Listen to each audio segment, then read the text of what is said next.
buenas noches y bienvenidos a Al Día, el debate. Ya lo han visto, lo anunciábamos anoche, la tensión crece de manera muy alarmante en Venezuela. Los peores temores se han cumplido.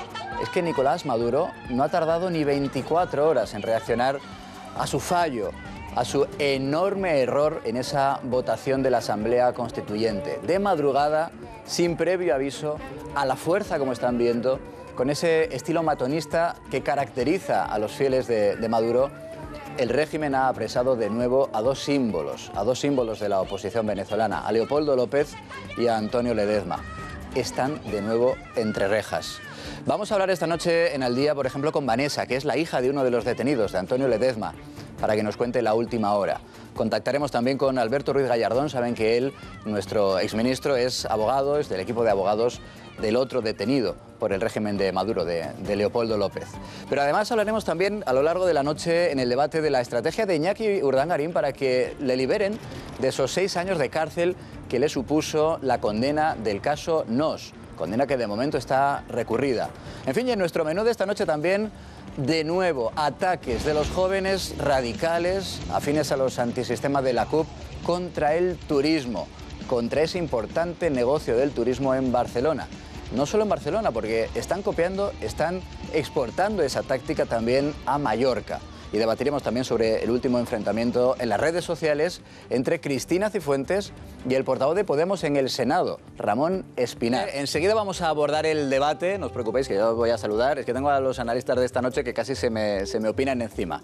Pero antes, Cristina Bravo, bienvenida, buenas noches. ¿Qué tal, José Luis? Saben que nos interesa y mucho conocer la opinión de nuestros espectadores, de todos los asuntos, pero ¿por cuál le vamos a preguntar esta noche? Pues mira, a colación del tema de Venezuela y las dos detenciones, el otro día con las constituyentes, PP, Ciudadanos y PSOE la rechazaron. Sin embargo, Podemos simplemente alude al diálogo con Venezuela. Y por eso nosotros les queremos preguntar a ustedes esta noche. ¿Creen que Podemos apoya el régimen de Maduro? Pues como ya saben y como cada noche, 2 números de teléfono. Para el sí, 905-855-001. Para respuestas negativas, el mismo número, acabado en 002. Y desde ya, y por supuesto, como cada noche les leemos en las redes sociales, usa el hashtag Al Día, el debate 13TV.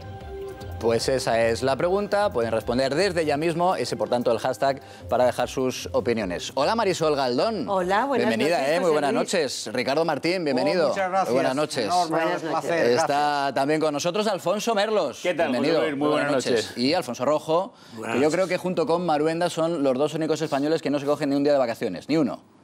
Yo tengo... En el caso de Maruenda es distinto, es vicio. Lo mío es obligación. Lo tuyo es... No, se lo estaba comentando y no es broma, es de buen jefe. Es de buen jefe lo suyo. Los Alfonsos, ¿no? Ahí. Por supuesto, los Alfonsos a mi izquierda. Y está también con nosotros, evidentemente hoy va a haber que hablar y mucho de Venezuela.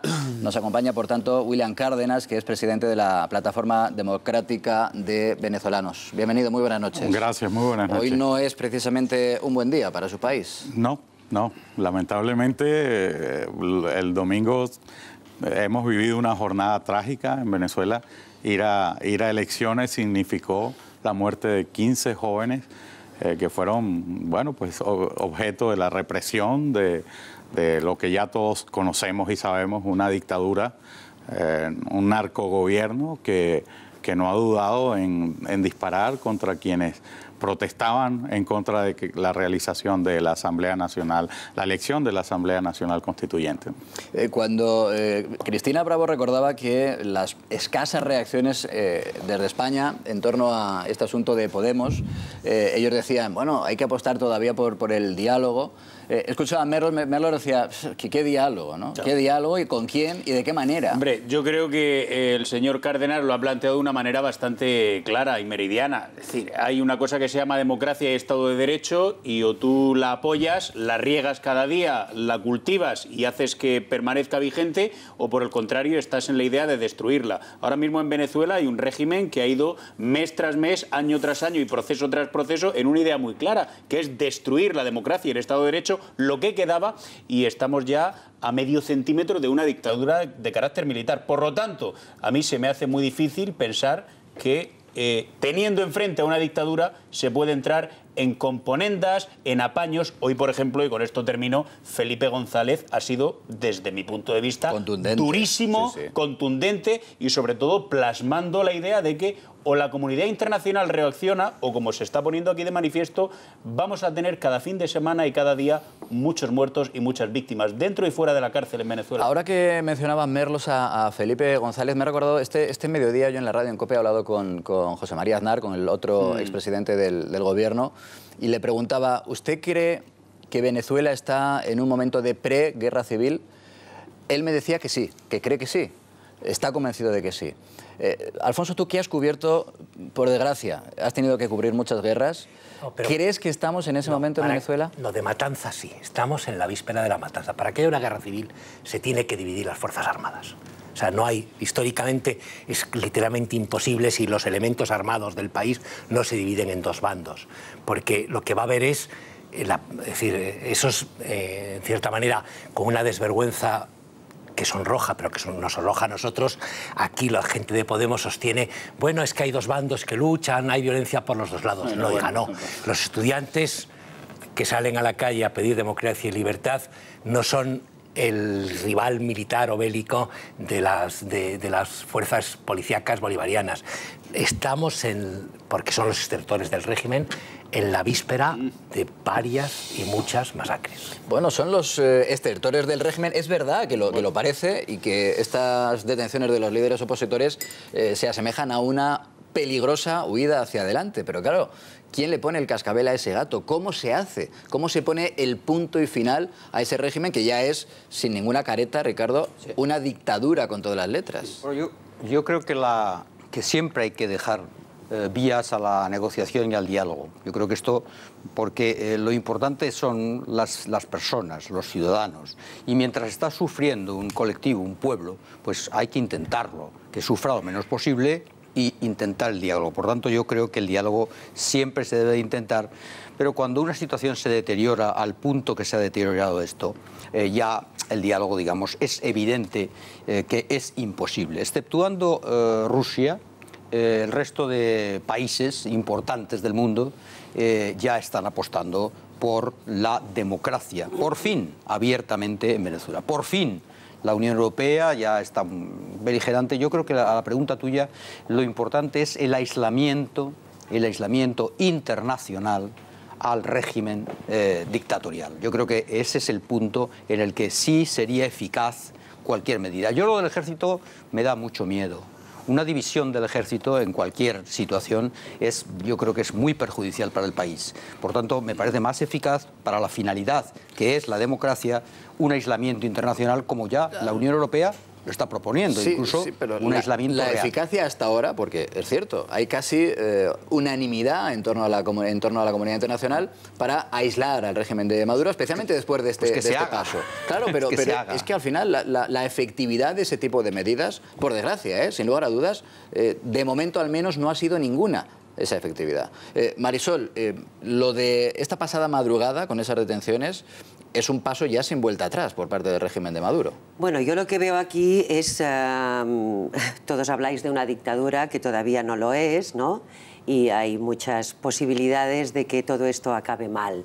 Entonces yo veo una sociedad muy polarizada, un tema muy polarizado, tremendamente polarizado, mucha violencia por las dos partes y el hecho de que realmente nos guste la violencia por un lado, no tenemos que hacer que nos guste por otro. Aislar a Venezuela yo no me parece una opción, porque el que sufre es el pueblo venezolano. Y aquí lo que importa es que la gente sufra lo menos posible y que tenga las menos privaciones posibles, que ya son muchas las que tiene, ¿no? Yo creo que realmente el diálogo es fundamental y jamás, o sea, no se puede desperdiciar nunca, hasta el último momento, la capacidad de diálogo. Eso sí, hay que insistir en ese sentido. Lo que no puede hacer la comunidad internacional es ir aislando o denigrando. No, hay que insistir. Que la ONU también hoy salía y decía, no, es que nosotros también creemos que esto no puede ser y tal. Vale, pues cójanlos, siéntenlos, Pónganlos ahí y que hablen, por favor. Pero, Esto se tiene... No, pero es que el problema no es... Esto termina Marisol, hay una parte en la que estoy totalmente de acuerdo. Por supuesto que el diálogo es imprescindible. El diálogo de la comunidad internacional siempre que funcione. En la Unión Europea, de momento, ha hecho algunos intentos que no han funcionado. La Organización de Estados Americanos, 3/4 partes de lo mismo. La Organización de las Naciones Unidas, exactamente igual. Hoy ha mandado, hace apenas unos minutos, el secretario de Estado de Estados Unidos un mensaje clarísimo. Hay que dialogar, sí, pero lo que no podemos, Marisol, es equiparar y sentar a uno y otro lado de la mesa en igualdad de condiciones a aquellos que están utilizando la violencia, las armas, las amenazas. No, por favor. Voy a terminar. Aquí hay una parte que está encarcelando y torturando y hay otra parte que está bombardeando y hay otra parte que es la que está en la cárcel y la que está sufriendo la tortura. Pero se asesinaron hasta ahí a un creo que señor podremos se estar de el otro acuerdo. día a las elecciones, que entraron en su casa y lo mataron, por el amor de Dios. Es decir, ¿pero qué es lo que está sucediendo? ¿Por qué no queréis ver los crímenes del otro lado? Si están contratando a chavales de barrios pobres y les dan dinero para que vayan a armarla y para que hagan escándalos. Marisol, déjame que te conteste solamente con una frase. No sé si para tu fortuna o para tu desgracia, de verdad, ahora mismo no hay ni una asociación humanitaria de las que tienen observadores en Venezuela que defiendan exactamente lo que tú estás diciendo. No hay ni una. Lo siento, Marisol. Vamos a empezar con esa última frase de Alfonso Merlos, el debate de inmediato, porque vamos a hacer una pausa muy breve. A la vuelta hablaremos también con familiares de algunos de los líderes opositores detenidos, con el abogado de Leopoldo López, con Alberto Ruiz Gallardón, y por supuesto también trataremos de si, como dice Marisol Galdón, es o no una dictadura el régimen de Maduro, como ya prácticamente toda la comunidad internacional está empezando a nominar ese régimen. Volvemos de inmediato. Hemos comenzado al día el debate con la crisis que se está viviendo, la tensión que se está viviendo en Venezuela tras esa detención de Leopoldo López y de Antonio Ledezma. Ha sido de madrugada, sin cargos, sin pruebas, llevándose a los detenidos. No se sabía en ese momento a dónde. Se han vivido momentos de enorme tensión. Vamos a repasar, Cristina, cómo ha sido esa detención que muchos han calificado, yo creo que con acierto, más que como detención, como un secuestro de los dos líderes opositores de Venezuela. Efectivamente, José Luis, sí ha sido todo como lo hace el régimen chavista de Maduro. Pero vamos a ver por partes, primero, el momento de la detención de Leopoldo López. De madrugada, varios agentes del Servicio Bolivariano de Inteligencia sacaban así al opositor venezolano de su domicilio. Se aprecia en la imagen grabada por una cámara de seguridad de la casa y justo el hombre de la camiseta blanca que ven señalando en el círculo es Leopoldo, que está siendo detenido y llevado al coche de los agentes. También su mujer, enseguida Lilian Tintori, en Twitter informaba de lo ocurrido en las redes sociales. Con este tuit contaba cómo acaban de detener a su marido. Leopoldo, en su domicilio de Caracas, describía cómo ha sido este tenso momento en el que no sabe ni dónde se lo han llevado ni dónde está. Apunta además Lilian que Maduro sería el responsable si algo le sucede a su marido.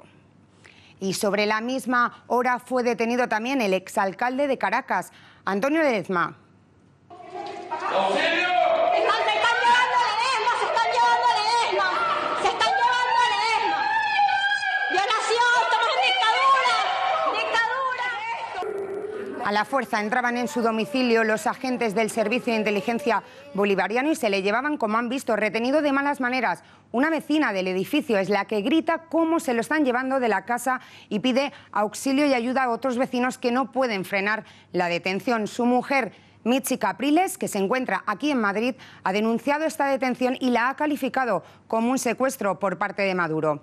Pero además, estas dos detenciones se producen justo 24 horas después de las elecciones constituyentes en Venezuela. Veamos cuál era hasta hoy la situación de ambos. Primero, Leopoldo López fue detenido por primera vez en febrero del 2014 tras esa gran manifestación en Caracas que, según el régimen de Maduro, había incitado a la violencia. Y tras estos actos se le impuso una condena de 13 años y 9 meses de prisión. Pero hace tan solo unas semanas, el 8 de julio, salía de esa cárcel de Ramo Verde para cumplir la condena en su domicilio. Seguiría cumpliendo la condena bajo arresto domiciliario. Y de nuevo ha vuelto a ser detenido esta madrugada, como veíamos en su casa, porque según el Tribunal de Justicia venezolano, tanto él como Ledezma tenían planes de fugarse del país.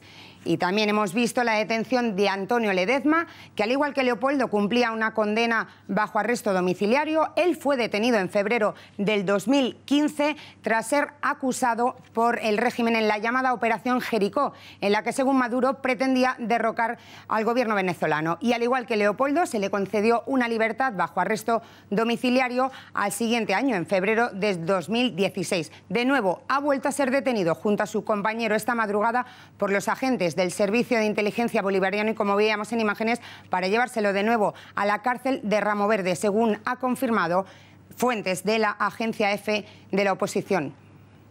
Bueno, dejadme que salude en este punto a Vanessa Ledezma. Vanessa es la hija mayor de uno de esos líderes opositores detenidos, es la hija de Antonio Ledezma. Vanessa, bienvenida, muy buenas noches. Gracias a ustedes por la invitación y por permitirnos continuar a denunciar lo que está pasando en Venezuela. Antes de nada, Vanessa, ¿qué sabes a esta hora de la noche, las 10:43 en España? ¿Qué sabes de tu padre? Ha sido un día realmente dramático, muy fuerte, horas, yo creo que han sido las horas más largas de toda mi vida. Hace un par de horas pudimos conocer que mi padre fue trasladado, al igual que Leopoldo, a la cárcel militar de Ramo Verde, que en la madrugada de la noche de ayer, un grupo de la policía política del SEBIN, armado, sin decir por qué llegaban a medianoche y lo trasladaban a esa hora, sin darle chance de cambiarse la pijama y ponerse un par de zapatos, se lo llevaron quién sabe a dónde. Por más de 9 horas no supimos de su paradero. Te podrás imaginar nuestra angustia, nuestra desesperación, y bueno, hasta el momento nadie ha podido tener contacto con mi padre, no sabemos en qué condiciones se encuentra, por lo que aprovecho y hago un llamado al dictador Nicolás Maduro. Lo responsabilizo de lo que le pueda suceder a mi padre en estos momentos, hasta las horas, ahorita son casi las 11 de la noche acá en Europa, y todavía no tenemos fe de vida de Antonio Ledezma. Es terrible, la verdad es que es una situación terrible, incompatible con los estándares que entendemos en cualquier democracia, incluso en las democracias de baja intensidad. Recuerdo... Aquí no estamos hablando de democracia, que estamos hablando de una de las peores dictaduras que se pueden ver en la historia contemporánea del país y del mundo entero. Recuerdo, Vanessa, tú y yo hablábamos ayer, antes de que se produjeran esas detenciones, hablábamos en la radio, y esta mañana, cuando he conocido la noticia, he recordado lo que me decías ayer. Decías, hombre, mi padre está, pues eso, en arresto domiciliario, todo lo bien que se puede estar en esas circunstancias, pero nos tememos que el régimen pueda hacer cualquier cosa y en cualquier momento. Y efectivamente, esas palabras tuyas fueron premonitorias, porque unas horas después se producía ese secuestro, más que detención de tu padre. ¿Sospechabais, teníais algún indicio que os llevara a pensar que se iba a inventar esa mala excusa de un intento de huida? Mi padre jamás ha pensado en huir de Venezuela. Eso es algo completamente falso, como las demás mentiras que dice a diario este régimen dictatorial. Mi padre ayer dio un mensaje muy fuerte y muy contundente tanto al gobierno como al pueblo venezolano, en donde llama a la unidad en el pueblo venezolano, llama a crear estrategias tangibles y concretas para poder llegar a lo que es la libertad y la democracia en Venezuela. Un mensaje concreto al gobierno, donde ha declarado públicamente que las elecciones del domingo pasado ha sido completamente falsa, o sea, una cuestión de que no ha sido un fraude electoral y que rechazamos contundentemente. Es por eso que hoy vimos la respuesta de Nicolás Maduro y lo devuelve a Ramo Verde. Recordemos que mi padre es la segunda autoridad más votada después del presidente Nicolás Maduro. Y hoy, después de 29 meses, mi papá ahora se encuentra en un limbo judiciario, sin proceso, sin condena, en un limbo judiciario. Y eso es verdaderamente terrible. Sin duda. ¿Qué cabe hacer ahora? ¿Qué se puede hacer ahora? Porque claro, hay que explicar que todo esto que está haciendo el régimen de Maduro, inventarse esa supuesta votación de la Constituyente porque había perdido el poder de la Cámara, del Parlamento de tu país, detener a tu padre, detener también a Antonio Ledezma y a Leopoldo López, lo hace por una única razón, que es aferrarse al poder. Por eso, contra ese intento de aferrarse al poder, ¿qué se puede hacer? Él intenta aferrarse al poder y amedrentar y asustar al pueblo de Venezuela. Lo que pasa es que él no entiende que los venezolanos hemos perdido todo, hemos perdido hasta el miedo. Continuaremos en la calle, no importa lo que tengamos que hacer. Van más de 3 meses de protesta, van más de 120 muertes a causa del gobierno por disparos hacia quemarropa. Y no claudicaremos jamás. Seguiremos en la lucha, seguiremos denunciando lo que está pasando en Venezuela. Gracias a ustedes que nos brinden esta oportunidad. Los venezolanos en las calles están arriesgando la vida como lo han hecho y estamos orgullosos de esos luchadores que están allí. Estamos orgullosos de nuestros líderes de la oposición que han sacrificado también su libertad. No todo el mundo puede hacer esto. Estamos seguros de que mi padre, en donde se encuentra firme y seguro de que se encuentra en el lugar donde los hombres honestos se encuentran. Mi padre ha sacrificado su libertad y nosotros lucharemos por restituírsela. Lucharemos porque Venezuela vuelva a ser un país libre, un país democrático, un país con progreso, donde todos los que hemos tenido que emigrar podamos regresar a reconstruir esa patria bonita y bella que tanto extrañamos. A Nicolás Maduro le exijo por favor que renuncie. Basta ya de tantas muertes. ¿Hasta cuándo? A la comunidad internacional que aplique sanciones firmes, concretas. Apreciamos la solidaridad que nos están dando, es súper importante en estos momentos. Le agradecemos que no nos dejen solos, pero necesitamos acciones firmes y contundentes. No podemos tener miedo. Venezuela está muriendo las personas porque no tienen que comer, porque no tienen medicina, porque salen a las calles y pierden la vida, ya sea a causa de la inseguridad o a causa de que la misma Guardia Nacional levanta sus armas y dispara cruelmente contra estas personas. Y no lo permitimos. No queremos vivir en dictadura. En Venezuela quedó demostrado el domingo pasado que se ha instalado una dictadura vil, cruel, sanguinaria. Y no lo permitimos. Queremos vivir en democracia, en libertad. Los venezolanos no nos rendiremos jamás. Los venezolanos tenemos sangre de libertadores, como dijo mi padre. Y seguiremos luchando y seguiremos haciendo lo que sea necesario por lograr nuestra libertad, por lograr nuestra democracia y por la paz. La paz, queremos vivir en paz. Vanessa, ¿alguno de nuestros analistas también quiere trasladarte alguna pregunta? Sí, Alfonso. Sí, Vanessa, buenas noches. Buenas tardes para ti. La verdad es que, bueno, primero quería felicitarte a ti y a todos los que estáis dando en Venezuela una imagen y un ejemplo de lucha por la libertad, por la democracia, por la paz y por la concordia que es impresionante, ¿no?, a nivel global. Yo creo que muchas de las cosas que están ocurriendo, por ejemplo hoy martes, ayer lunes también, las hemos visto anunciadas por parte del, yo le llamaría ya dictador o prácticamente dictador, Maduro. Él, después del fiasco y del ridículo del domingo, dijo que iba a hacer 3 cosas. Dijo que había personas muy peligrosas en el país y por lo tanto tenían que entrar en prisión. Dijo que había medios de comunicación que eran peligrosamente críticos y que por lo tanto tendrían que ser cerrados, y además habló de una fiscalía que a él no le gusta y que seguramente tendría que ser intervenida. Claro, cuando hay una persona, en este caso un presidente, alguien al frente de un gobierno, que intenta amordazar a las personas o encarcelarlas, también a los medios de comunicación y también a las instituciones, desde luego, si eso no es una dictadura, se parece muchísimo a una dictadura. Ahora, la pregunta que te quería plantear es muy clara, Vanessa. La comunidad internacional, ¿qué debe hacer? ¿Cómo lo debe hacer? ¿Cuándo lo debe hacer? Porque los llamamientos que estáis haciendo verdaderamente son desesperados. Inmediatamente. Los venezolanos estamos muriendo. ¿Qué más tenemos que hacer para que la comunidad internacional reaccione? ¿Un examen de sangre? No, los venezolanos, el mundo entero ya sabe que en Venezuela se ha instaurado una de las peores dictaduras de la historia. ¿Qué más podemos hacer? Los gobiernos amantes de la democracia tienen que reaccionar inmediatamente, no podemos perder tiempo. No podemos perder tiempo. Las personas que piensan diferente y que alzan su voz en Venezuela corren el riesgo de ser encarcelados, así como lo está mi papá, así como lo está Leopoldo, y los más de 500 presos políticos en Venezuela. Son más de 500 presos políticos, incluyendo también a una joven que vivía en Suiza y que fue a Venezuela de vacaciones y que solamente por criticar el gobierno, Stacy Escalona, hoy se encuentra injustamente encarcelada. No podemos permitir más injusticia en nuestro país. Tenemos sed de justicia, sed de libertad, sed de democracia. ¿Qué más tenemos que hacer los venezolanos para que el mundo entero reaccione? A la comunidad internacional debe perder el miedo, debe actuar inmediatamente, no contra el pueblo, pero sí contra el régimen dictatorial y genocida y la cúpula que rodea a Nicolás Maduro. A todos ellos sí tienen que realmente aplicarles sanciones fuertes, que se han robado todo lo que han podido.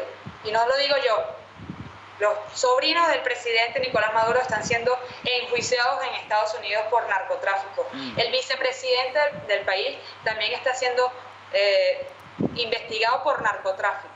¿Qué más tenemos que hacer los venezolanos, Dios mío? ¿Hasta cuándo? Una cosa más, Vanessa, una pregunta más, Ricardo. Sí, buenas noches. Bueno, lo importante, desde luego, por encima de todo está que su padre, pues realmente no le pase nada, que vuelva y que ustedes tengan noticia de él. Y bueno, la solidaridad de todos aquí ha sido siempre con la vida de los opositores y lógicamente pues hay, al margen de que cada uno tenga unas posiciones políticas que pueden ser más o menos beligerantes, pero está claro que con la democracia estamos y eso. Pero sí que me gustaría su valoración de los chavistas. Ya sabemos que el régimen es corrupto, que ha organizado todo esto, pero aunque fueran, imaginemos, 3, 4 millones de personas que hayan participado, de venezolanos, en este simulacro, ¿no?, de votación, pero son chavistas, quiero decir que está el régimen, pero luego está una población que todavía es chavista, que todavía... y la pregunta sería, ¿y qué se hace con esa población? ¿Hay alguna manera o ustedes prevén que pueda haber algún diálogo, no con los dictadores, no con las autoridades, pero a nivel de pueblo, a nivel de los venezolanos? Ustedes tendrán que buscar vías de reconciliación, no ahora, pero a lo mejor en futuro. Entonces, ¿qué se hace con esa parte de la población que todavía está entregada o que cree que Maduro y el chavismo es todavía una alternativa para ellos? ¿Usted no ve que hay también un conflicto social ahí en su país? Sí, una de las peores crisis es la social. Pero las encuestas dicen en Venezuela que el 90% de la población rechaza el gobierno de Nicolás Maduro. El 90% de la población no quiere vivir en dictadura, quiere vivir, tiene ansias, tiene sed de una calidad de vida. Las personas más humildes son las que sufren aún más el deterioro social que se vive en Venezuela. Cuando van al supermercado y no tienen que comer, cuando tienen que hurgar en la basura para ver qué encuentran para darle de comer a sus hijos. No importa si eres clase baja, si eres clase media. En Venezuela se está pasando hambre. Cuando el pueblo tiene hambre, no importa de qué partido eres, si eres rojo, si eres blanco, si eres de oficialismo o eres de oposición. Aquí lo que importa es la libertad de Venezuela. Y por eso es que seguimos aquí. Muchísima gente que se hace llamar chavista, madurista, tiene miedo a expresar su posición porque están siendo amenazados por el mismo gobierno, porque los amenazan por no darle la bolsa CLAP, que sería la bolsa de escasa de comida, o por perder sus trabajos en las instituciones públicas. El domingo pasado vimos cómo los centros de votación se encontraban vacíos. Tenemos pruebas de que las personas votaban una detrás de otra por el número de la cédula, 1, 2, 3, 4, 5. ¿Qué gobierno se mantiene así cuando es el mismo régimen quien controla los poderes públicos en Venezuela? Es claro, es evidente que no tienen el consenso popular, que lo poco que logran obtener a través de los votos son datos falseados e inventados por ellos mismos. Así gana cualquiera. En estas elecciones de la constituyente, según ellos, obtuvieron 8 millones de votos. Ni siquiera el presidente Chávez obtuvo tantos votos cuando ganó en su primera elección. En sus mejores tiempos obtuvo 5 millones. En este momento de crisis social, de crisis política, crisis humanitaria, ¿de dónde sacan 8 millones de votos? Cuando todos los centros de votación en Venezuela estaban vacíos. No entendemos de dónde sacaron este truco de magia, este régimen, esta dictadura. Se les fue la mano con el pucherazo. Se les fue la mano y el pueblo mismo lo entiende. En el 57, si nos vamos un poco atrás, Venezuela pasó también una fuerte dictadura, la dictadura de Marcos Pérez Jiménez. El 15 de diciembre o mediados de diciembre del año 57 estableció un plebiscito para poder mantenerse en el poder y lo ganó. Pero el descontento del pueblo era tal que al mes tuvo que agarrar un avión y huir de Venezuela porque el pueblo lo había rechazado contundentemente. Estamos seguros que en Venezuela se volverá a repetir esta historia. El venezolano ya está en las calles y lo podemos ver a nivel mundial, el rechazo contundente hacia este régimen genocida, dictatorial y asesino que nos hunde cada día más. Venezuela, un país que era rico en todos los sentidos, hoy es uno de los países más pobres de América Latina, con una inflación más alta del 800%. Terrible. Se lo perdonamos.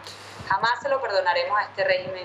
Vanessa Ledezma es la hija mayor de Antonio Ledezma, uno de los líderes encarcelados esta madrugada por el régimen de Maduro. Muchas gracias por tener la enorme amabilidad de atendernos, como decías tú misma al comienzo de nuestra charla, en uno de los peores días de tu vida. Te enviamos un beso enorme desde España, Vanessa.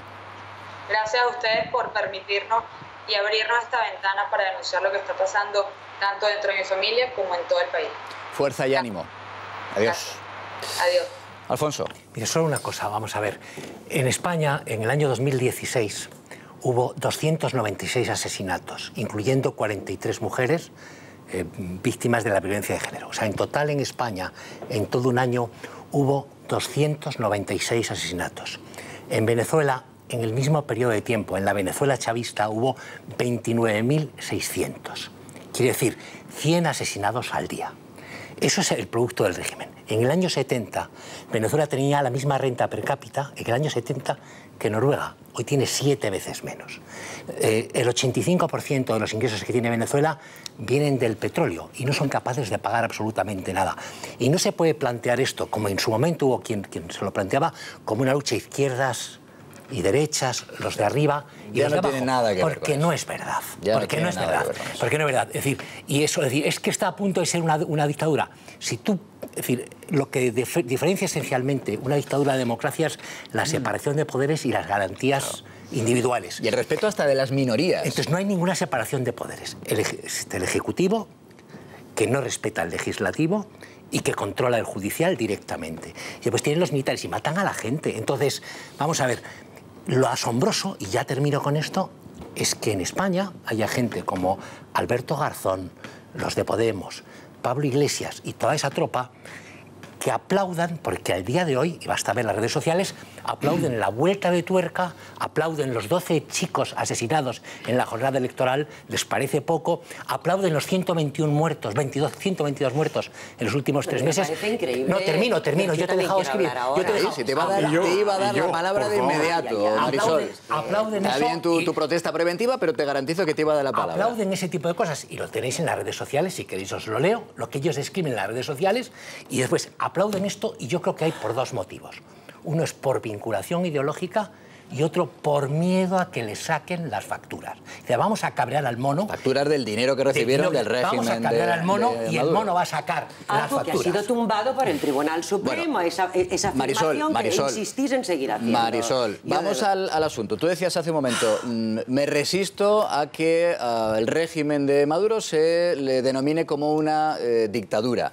¿Te mantienes en esa tesis después de escuchar a la hija de Ledezma? ¿Te parece compatible con una democracia? No, la pregunta concreta. ¿Te parece compatible con una democracia? Aquí Alfonso ha hecho una exposición y yo también quisiera hacer la mía. Pero incluso puedes hasta responder a la pregunta que te quiero hacer. Faltaría si más. no tienes a mal. Faltaría ¿Te parece más. compatible con una democracia que alguien que pierde el Parlamento en las urnas quiera derrumbarlo de una manera, digamos que con subterfugios? ¿Te parece eso compatible con una democracia?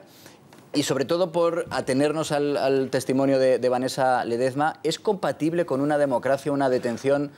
Aquello de Churchill, en una democracia, cuando llaman de madrugada a la puerta ese lechero, aquí no era el lechero, era un matón de Maduro.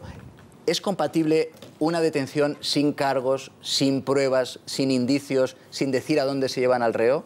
¿Todo eso no es mucho más propio de una dictadura, Marisol?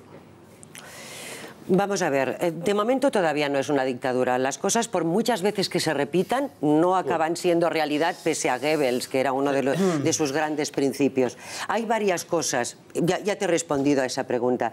Alfonso mencionó Rojo, la palabra... Vamos a designarle por el apellido, Sí.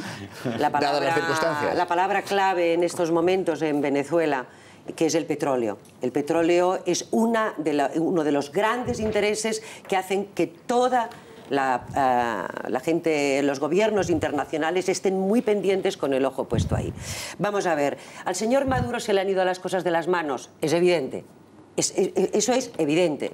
No ha estado a la altura de unas elecciones que ganó en su día democráticamente y no ha sabido llevar el gobierno, no ha sabido llevar la oposición, no ha estado a la altura.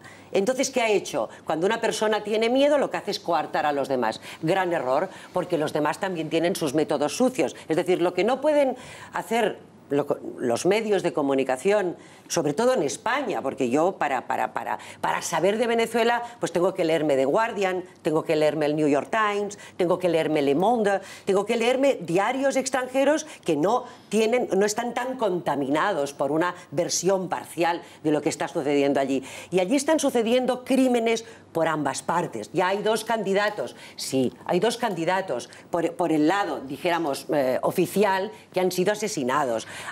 El otro día tuvimos que vivir el domingo aquí en nuestro país, que una foto en la que unos individuos ponían una bomba cuando pasaba la policía, fuera manipulada diciendo que es que eran los de Maduro los que habían matado, cuando resulta que eran los... Aquí todo el mundo está matando, como digo. O sea, que tú dices que entonces está en una guerra civil. William. Todo el mundo está matando. Marisol. Y eso es lo que no se puede consentir. Y no se puede... Y lo que me parece... Se estaba a punto de matar a alguien. Lo que me parece inmoral es esta inquina y este pinchar y pinchar y pinchar en el mismo lado. Cuando hay 120 muertos no hay inquina precisamente en esta mesa. Eso, Marisol, no te lo puedo tolerar. Cárdenas, ¿cuántos días vivirías tú en Venezuela? Todos a la vez no, todos a la vez no. No, sí, Marisol, lo que no te puedo permitir es que hables de inquina en esta mesa cuando lo que estamos hablando, de lo que estamos hablando es de 120 muertos, de un hombre que ha ganado unas elecciones al que se llevan de madrugada en pijama a empujones. De eso estamos hablando y no creo que se pueda equiparar. No. Y desde luego no se puede hablar de inquina en esta mesa por centrarse en lo que están sufriendo los venezolanos. Están polarizadísimos. Y respecto a Podemos... Concluye, por favor. No he escuchado. Momento. O sea, escuché ayer a Rafa Mayoral y solo hablaba de diálogo y diálogo, no hablaba de nada más. Ni de apoyo a Maduro, ni nada de eso. Es mentira. Concluye. Has terminado, William.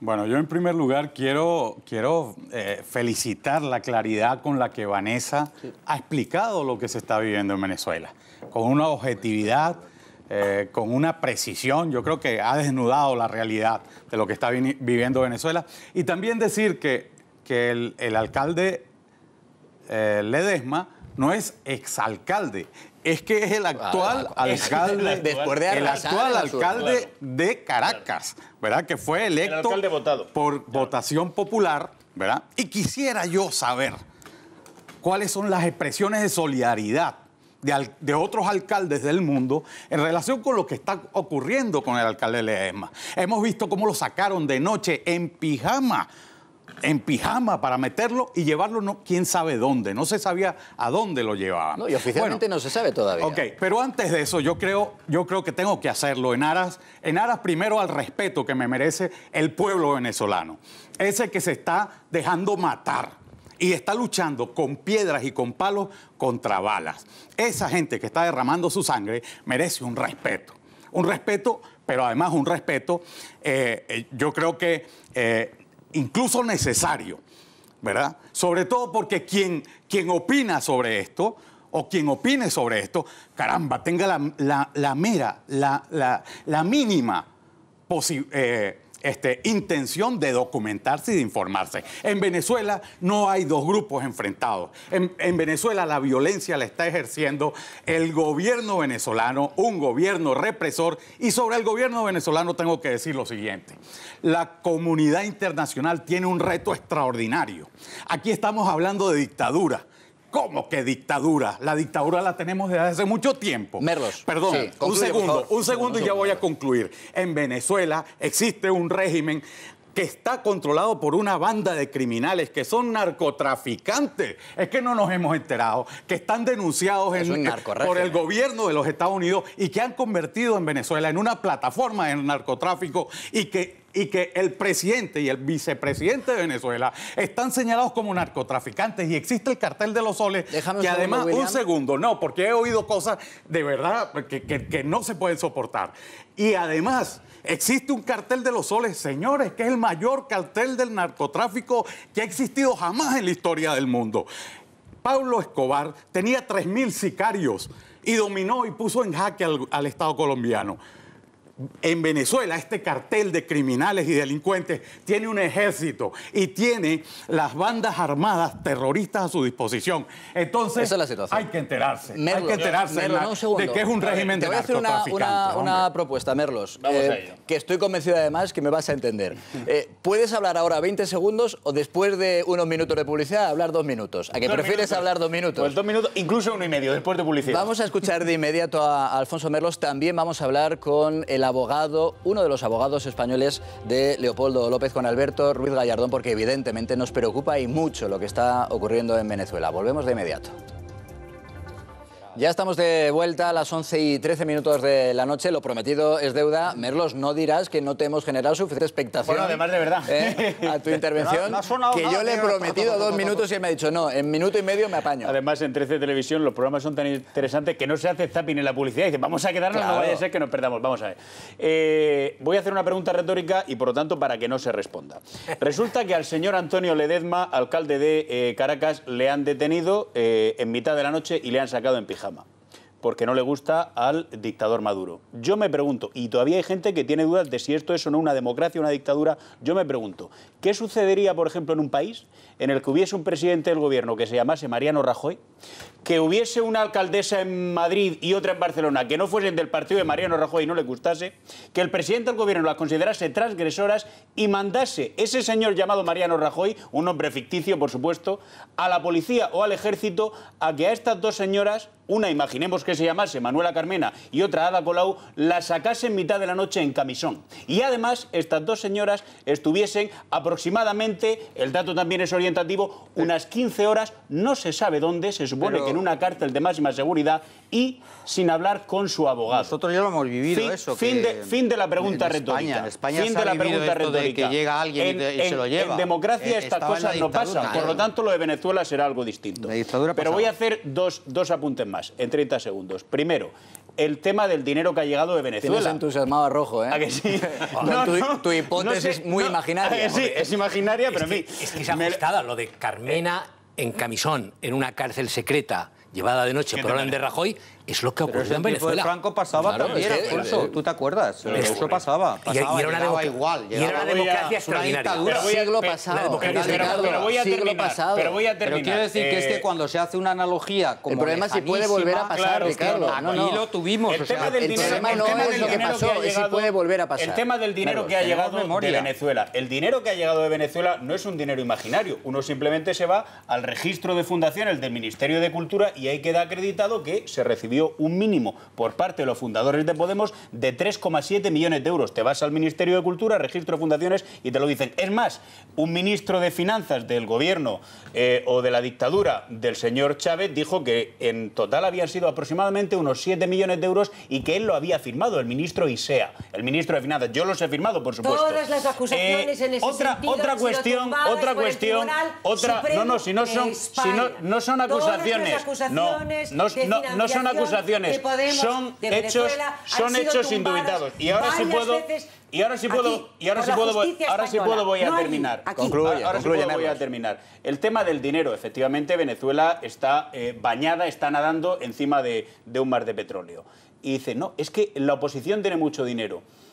Lo que sí que sabemos, como aquí ha citado el señor Cárdenas, es que el régimen del señor Chávez y el régimen del señor Maduro no solamente han empobrecido a un pueblo en el que no hay para leche, ni para pan, ni para pañales, es que el dinero está, entre otros sitios, en Estados Unidos. Y es que el dinero, en un momento determinado en el que trasciende la cuenta corriente que maneja una señorita llamada María Gabriela Chávez, el dinero es de cientos de millones de dólares o de miles de millones de dólares. Y eso ya no es la imaginación de Merlos, ¿eh? Eso ya no es la imaginación de Merlos. Eso está en los papeles. Pero como eso buen está en los papeles, periodista, Ricardo. como buen periodista que es Alfonso, María Gabriela tiene eso ya ha respondido efectivamente de dónde procede el dinero de la dictadura y de los dictadores. Pero bueno, es lógico que los periodistas y las personas de bien se pregunten, ¿y la oposición cómo tiene tanto dinero también? Si es la oposición. Que el gobierno tiene dinero es lógico y lo emplea, ¿verdad?, en estas cosas tan terribles que están pasando en Venezuela. Pero hay que tener una mínima objetividad. Nadie duda desde los demócratas que estamos aquí que rechazamos totalmente, igual que rechazamos las dictaduras en general, esta particularmente hay que rechazarla. Por cierto que cuando se financió a Podemos todavía no era una dictadura tan cruel y tan sanguinaria como estaban es. en ello.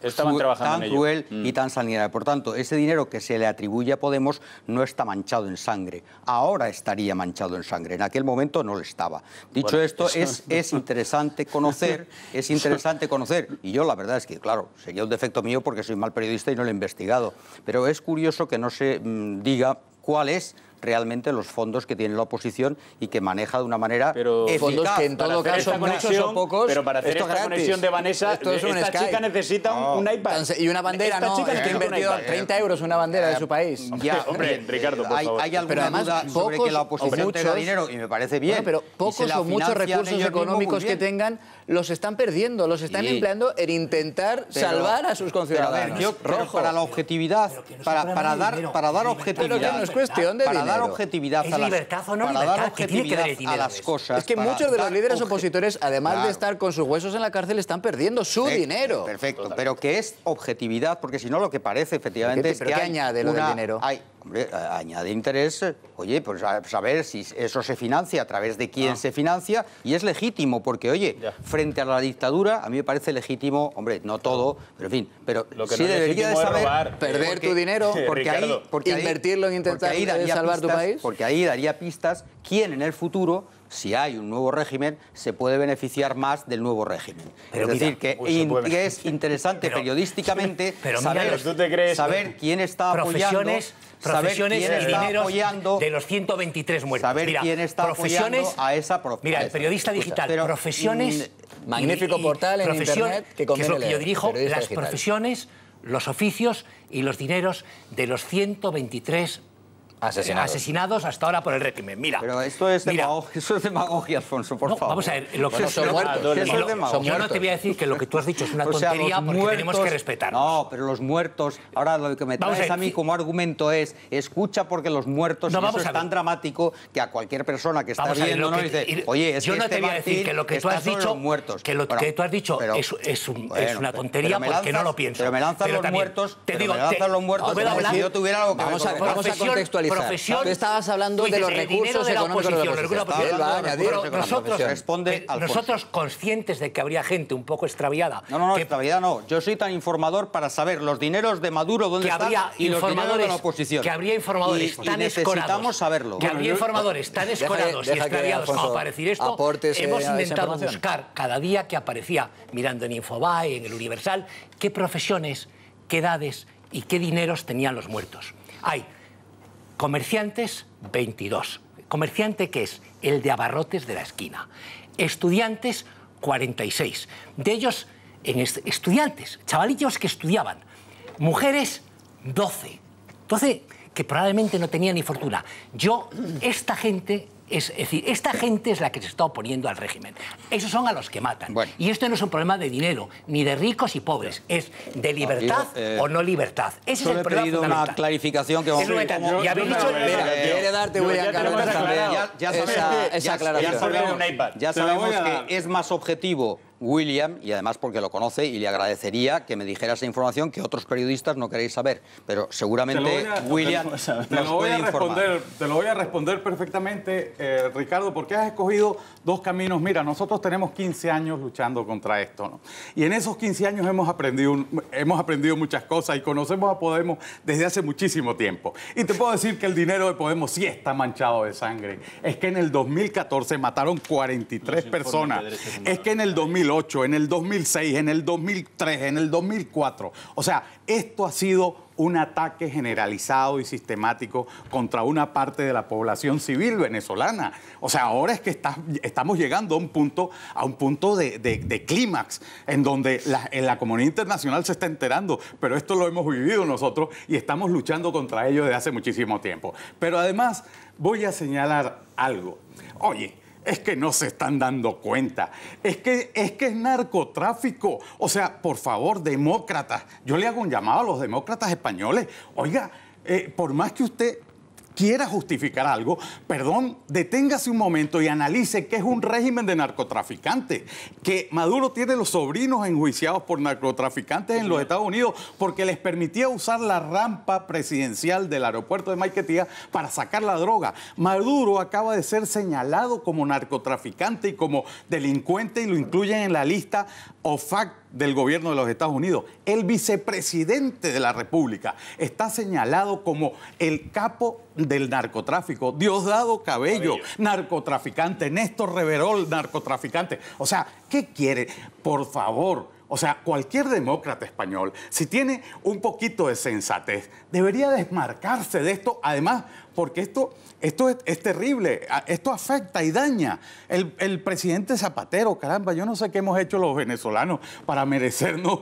Zapatero hizo un daño terrible a España, pero es que ahora nos ha tocado a los españoles, a los venezolanos. Se puso, perdone, yo la escuché y usted me escucha, se puso Zapatero de mensajero, y caramba, de mensajero, mira lo que ha terminado, se puso de mensajero de delincuente, de narcotraficante. Bueno, aquí han sacado a Leopoldo López, lo han vuelto a llevar a Ramo Verde, ¿verdad? Y Zapatero se ha quedado con la cara más larga que te puedas imaginar. Mira, perdóname. ¿no? Zapatero, o sea, yo creo que lo que está pasando en Venezuela necesita una reflexión de gente sensata, no de gente que lance y se aventure a opinar alegremente, porque es que hay sangre y dolor en el pueblo venezolano.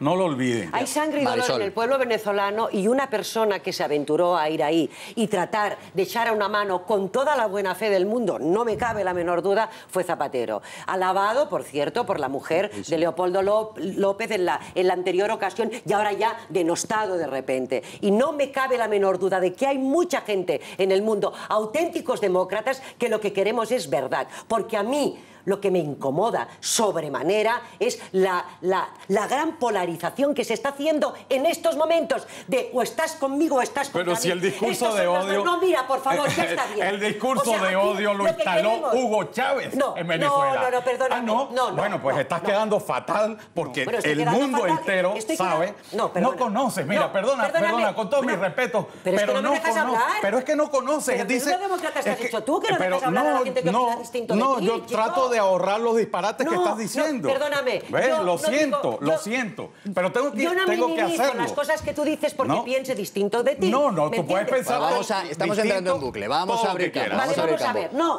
Brevemente, Marisol y Ricardo. Yo brevísimo, vamos, 7 palabras. Perdóname, es que esto es muy serio. O sea, estáis queriendo conducir a la gente a una guerra civil y eso es lo que hay personas como Zapatero que tratan de impedir. Hay muchas personas, auténticos demócratas, que lo que no quieren es que corra más sangre, por ningún lado. No quieren que esto suceda. Y te diré... Y apoyan a los narcotraficantes para eso. Perdóname. Para eso hay que apoyar a los narcos. Oye, mira, lo siento por ti. Lo siento. Leído hoy en The Guardian. La polarización de la sociedad. Primero por la indiferencia de quienes tienen buena situación. Tampoco en la Biblia, Guardian. Hugo Chávez. Cuando Hugo Chávez, que aquí Alfonso Rojo hablaba de una Venezuela muy próspera, cuando Hugo Chávez llegó al poder, estaba la gente muerta de hambre. Y lo que hizo Hugo Chávez, que en aquellos momentos el petróleo estaba en alza, también es cierto, fue socializar parte de los beneficios del petróleo. Dios mío. Pues mira cómo terminó, ahora está reivindicando el resultado. Bueno, vamos el desastre al que hemos llegado. Vamos sobre el campo. Marisol, William y Marisol, no me hagáis bajaros el micrófono. William, por favor. Marisol, hasta aquí. Hombre, Maduro. El sermón de las 7 palabras de Ricardo. Brevísimo. Críticas despiadadas como las que se escuchan hacia una persona de izquierdas, expresidente presidente del gobierno español como Zapatero, hace que una parte de la... bueno, quiero decir, el respeto ideológico sobre todo, que una parte de la sociedad que está en desacuerdo en España, la izquierda me refiero, con la dictadura, pero evidentemente dice, bueno, pero ¿esto de qué va? Entonces vemos claramente cómo hay una orientación muy clara de la derecha o de los anti-izquierda, en este caso anti-Zapatero, y lógicamente esa parte de la sociedad, esa parte de la sociedad dice, oye, pero ¿por qué? Perdona, pero ¿por qué? Internacional Socialista. Pero, oye, ¿de qué partido Leopoldo López? ¿De qué internacional? ¿De la Internacional Socialista? Alfonso, si hay una... Pero oye, ¿de qué partido Leopoldo López? Hay que enterarse de algo. Mira, no se puede venir aquí dando una vuelta por el Corte Inglés. Sí, tú es lo que haces normalmente. No se puede venir aquí dando una vuelta por la sección de importados del Corte Inglés. Mira, te digo, tú, ¿de qué partido es Zapatero? Zapatero es del mismo partido. ¿De qué partido es Leopoldo López? Es del mismo partido que Leopoldo López. Entonces, ¿qué dices Son de la del derecha? mismo partido. ¿Esa es la derecha? Son del mismo partido. Por tanto, ¿por qué se juzga a un socialista, es decir, una persona del mismo partido de Maduro, que ha sacado a Maduro y lo ha llevado a su casa, y ahora ha habido un retroceso, pero quien ha llevado a Maduro a su casa, perdón, a Leopoldo López ha sido Zapatero. Por tanto, a las personas de izquierda que machacan sistemáticamente a Zapatero, obviamente no son personas, William, que se ganan... En todo caso, parece que, por desgracia, la propuesta de diálogo no fructificó. Alfonso Merlos, por favor, habla a la mesa solo quien se llama Alfonso Merlos. Todos los años sale en la lista Forbes el listado precisamente de las monarquías y de los regímenes dictatoriales más ricos, las familias más ricas del mundo. Y las dictaduras se caracterizan por algo, que no solamente matan de hambre a su pueblo, en términos generales, sino que hay dinero que los sacan fuera del país. ¿Sabéis cuántas investigaciones, según datos de la Fiscalía de Venezuela, hay ahora mismo abiertas por corrupción en Venezuela, afectando al régimen de Maduro? Hay 36.124. Solamente lo que se ha detectado por parte de la Fiscalía en pagos al régimen de Maduro, en el caso de una constructora brasileña de Odebrecht, hay 30.000 millones de euros. Esas grandes obras del régimen de Maduro, esos 30.000 millones de euros, se han puesto, pero las obras no están concluidas. El dinero está fuera del país y se está investigando. Por lo tanto, termino. Me voy a ahorrar algunos epítetos de los que ha echado mano el señor Cárdenas, pero la corrupción del régimen de Chávez / Maduro es monstruosa. Han vaciado el país de dinero y han matado de hambre a la población, de lo que están haciendo. Esto se está investigando. Una frase. Felipe González, 31 de julio de 2017, dice, con respecto a Rodríguez Zapatero, ha conseguido lo contrario de lo que pretendía y ha tenido como resultado multiplicar por 6 el número de presos políticos en Venezuela. Esto lo dice Felipe González. Tenemos que dejarlo aquí. Ricardo, creo que hemos debatido de manera extensa, apasionada, el momento de preguerra civil, por desgracia, el momento de preguerra civil que se está viviendo en Venezuela. Director, solo hay una parte. Sí, efectivamente. La otra es no hay una parte que esté respondiendo. La otra parte, lo único que ha hecho últimamente es ganar las elecciones. Por ejemplo, en el 2015 al Parlamento venezolano. Tenemos todavía que hablar, por ejemplo, de los ataques al turismo en Barcelona. De eso tenemos que hablar. Tenemos que hablar de la estrategia de defensa de Iñaki Urdangarín, que a veces uno piensa que le defiende sus peores enemigos. Y hablaremos también de ese enfrentamiento en las redes sociales del portavoz de Podemos, Ramón Espinari, y la presidenta de la Comunidad de Madrid. De todo eso vamos a hablar, se lo prometo, de inmediato. Ya estamos de vuelta, 11 y 38 minutos de vuelta en Al Día el Debate. Se lo había prometido. Iñaki Urdangarín y su ex socio Diego Torres han presentado recursos, los dos, recursos de casación ante el Tribunal Supremo. Pueden ser absueltos de esa condena por el caso Nos. En el caso del marido de la infanta Cristina, hay que recordar que fue condenado a más de 6 años de prisión. Está pendiente de ese recurso y hace algunas semanas la Fiscalía presentó también, por su parte, su recurso para que se le aumentase la pena de esos 6 años de los que les hablaba hasta 10 años. Es lo que pide contra él la Fiscalía. La Fiscalía, por cierto, pide incrementar la pena, a pesar de que algunos dicen que está haciendo un papel de tratar de salvar la cara de Iñaki Urdangarín. Bueno, vamos a escuchar cómo se trata de defender Iñaki Urdangarín ¿Y cuál ha sido el proceso que le ha llevado al punto en el que nos encontramos? Un caso, conviene recordarlo también, que tambaleó a la Casa Real Española. El caso no surge después de la denuncia del Partido Socialista contra el gobierno balear. Le acusaba de organizar de forma irregular un congreso internacional sobre turismo. El organizador, Iñaki Urdangarín. La edición balear del Mundo recogía las primeras informaciones y poco a poco empieza a conocerse más datos que recogen otros medios. El escándalo tardó 5 años en concretarse, pero a partir de septiembre de 2011, el juez José Castro y el fiscal Pedro Orrac inician una investigación que acabará sentando en el banquillo a la infanta Cristina y a Iñaki Urdangarín. Para conocer la sentencia pasaron 8 meses, tiempo muy bien invertido porque el auto está compuesto por 1000 folios. Una sentencia que condenó a Urdangarín a 6 años y 3 meses de prisión y a una multa de 512.000 euros. La pena más alta fue para Diego Torres, condenado a 8 años y 6 meses de cárcel, 8 de inhabilitación especial y una multa que supera el 1,5 millones de euros. Finalmente, la infanta Cristina quedó absuelta. Bueno, ¿cómo argumenta Urdangarín en su defensa aquello de que quiere ser declarado inocente y, por tanto, que no se le condene ni a esos 10 años que pide la Fiscalía ni a la condena que está pendiente de recurso de 6 años? Bueno, pues él dice, por eso apuntaba yo que a veces da la sensación de que le defiende a su peor enemigo, él dice que en todo lo que se le acusa no era nada más que el término exacto, Rojo, creo que era amigable componedor. Pero fíjate, yo... El lenguaje es importante, que alguien se lo diga. Yo en ese asunto discrepo de prácticamente toda la profesión. Yo creo que hay encarnizamiento con... Bueno, eso es otro asunto. Creo desproporcionadas las penas. Y os voy a decir por qué. Las penas tienen que ser proporcionales a los delitos y a la peligrosidad de quien las comete. Y entonces, si tú repasas las penas diariamente en España, y tú lo haces en tu programa, yo te escucho en la COPE todos los días. Igual que yo te leo en Periodistas. Bueno, pues mira, condenado a 7 años y medio de cárcel por estrangular a su mujer en Ronda. Fue convicto de asesinato.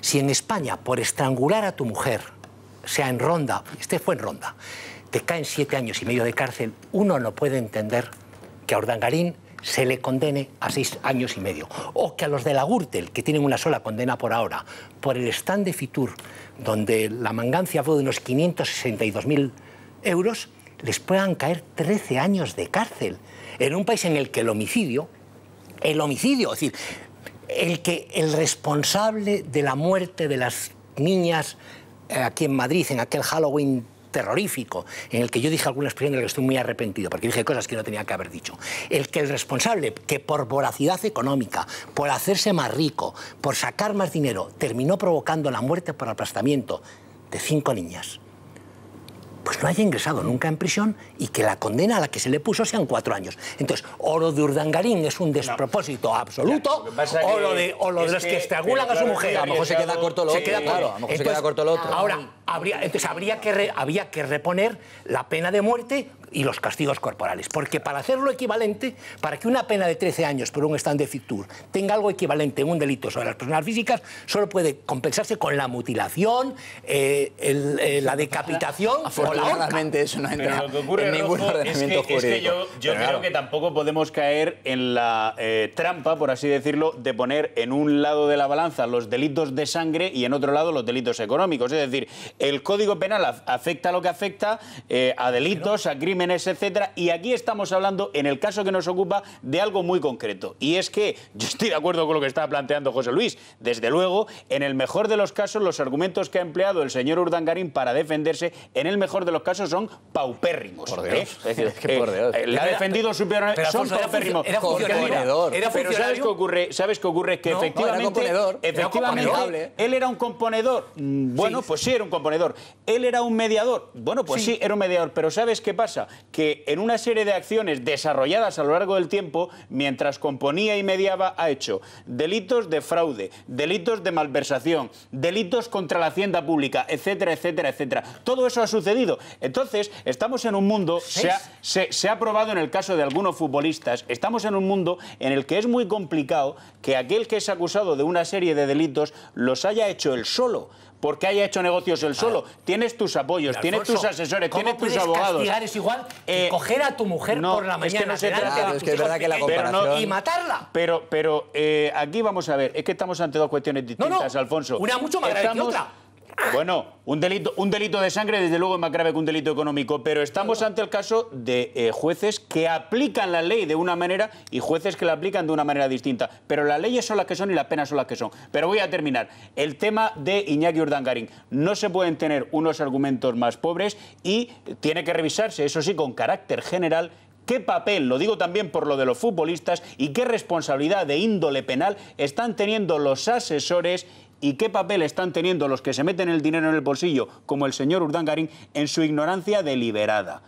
Porque el señor Urdangarín, cuando ahora dice, no, es que yo no tenía conocimientos de derecho administrativo. Pero usted sí sabía que le pedían un informe, copiaba y pegaba aquí 2 papeles y decían, tome, señor Urdangarín, 600.000 euros.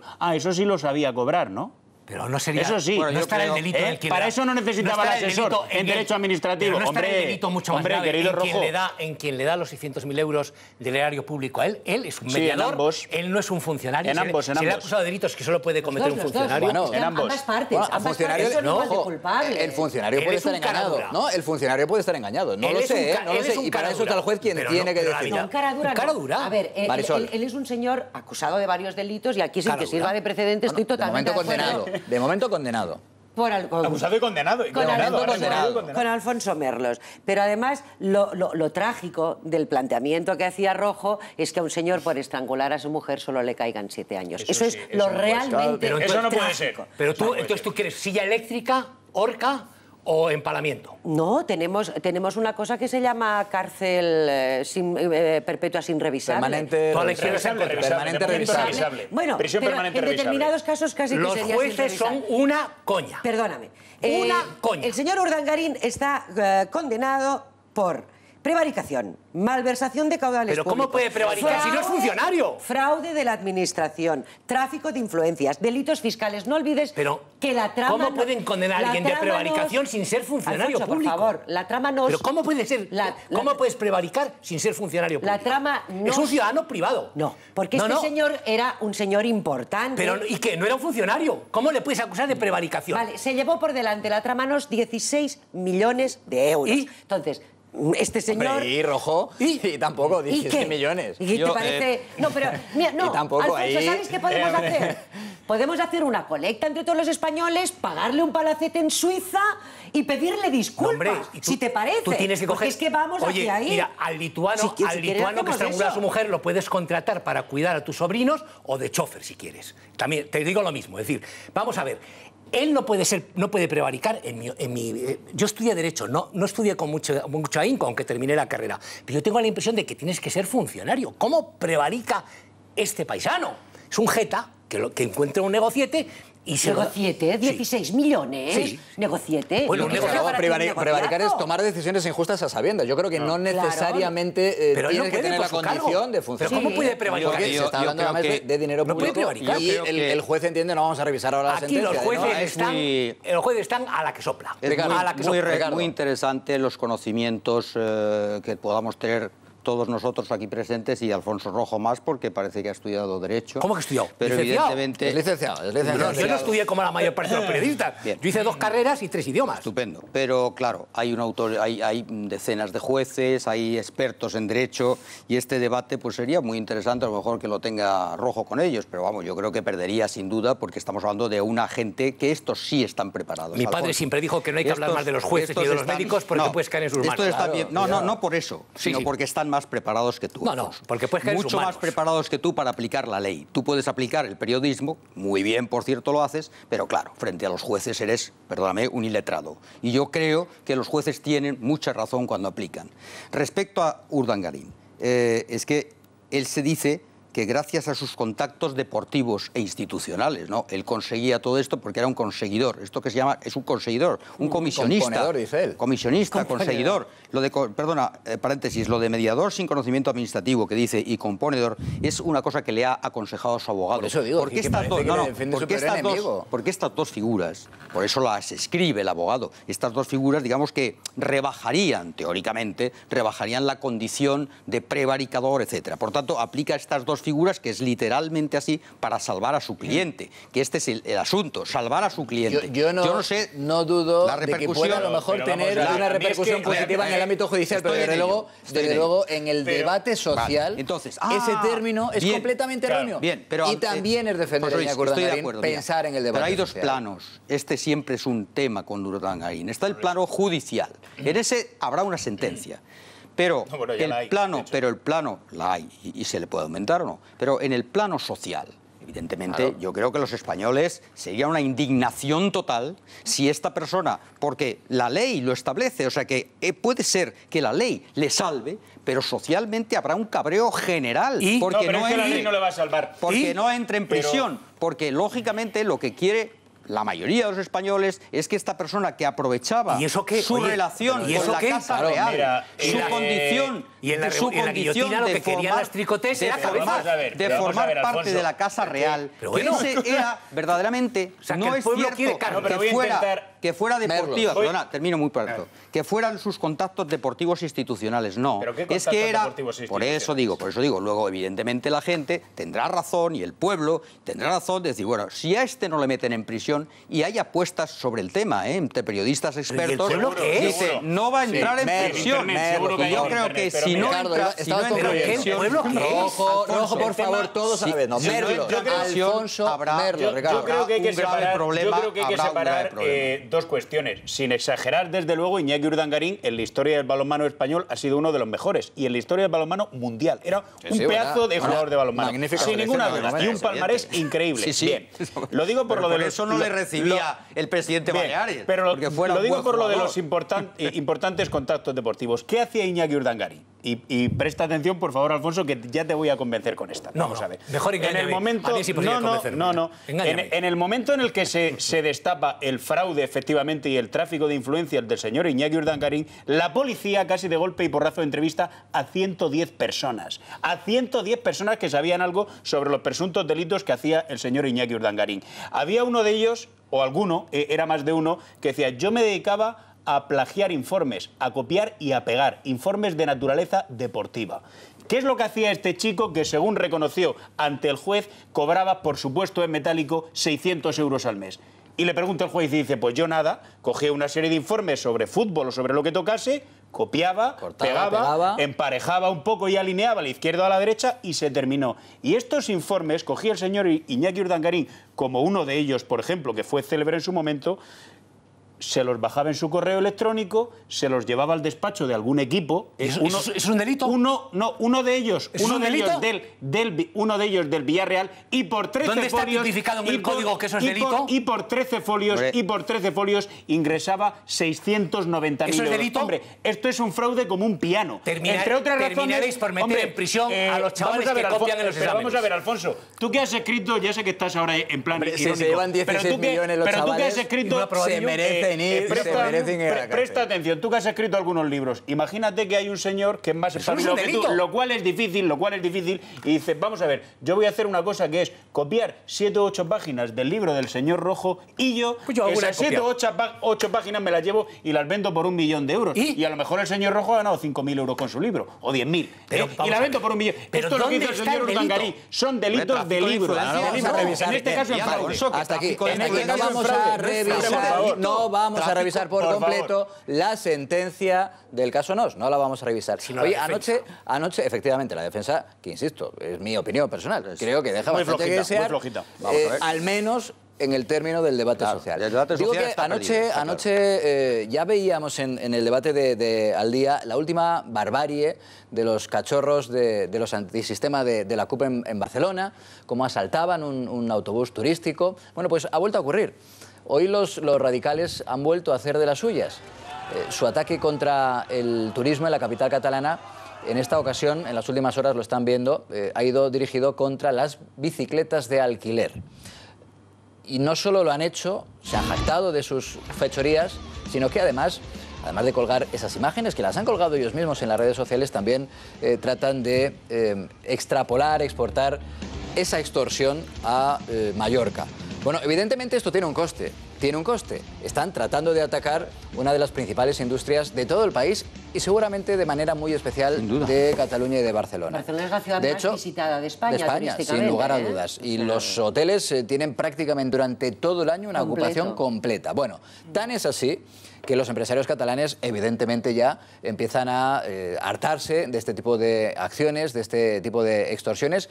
27 asociaciones de empresarios de Barcelona, 27, han enviado de hecho una carta a la alcaldesa de Barcelona, a Ada Colau, que de momento hace como que mira para otro lado, dice va a pedir un informe, pero no parece que para ella sea un problema principal.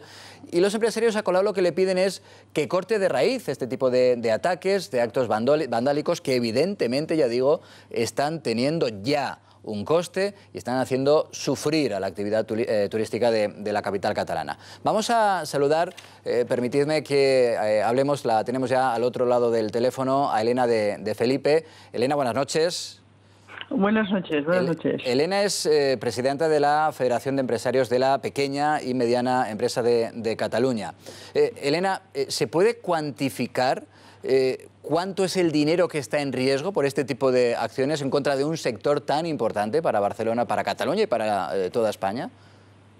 No sé si lo podremos cuantificar, pero te aseguro que el turismo es la principal fuente de riqueza que tenemos y de empleo en Barcelona.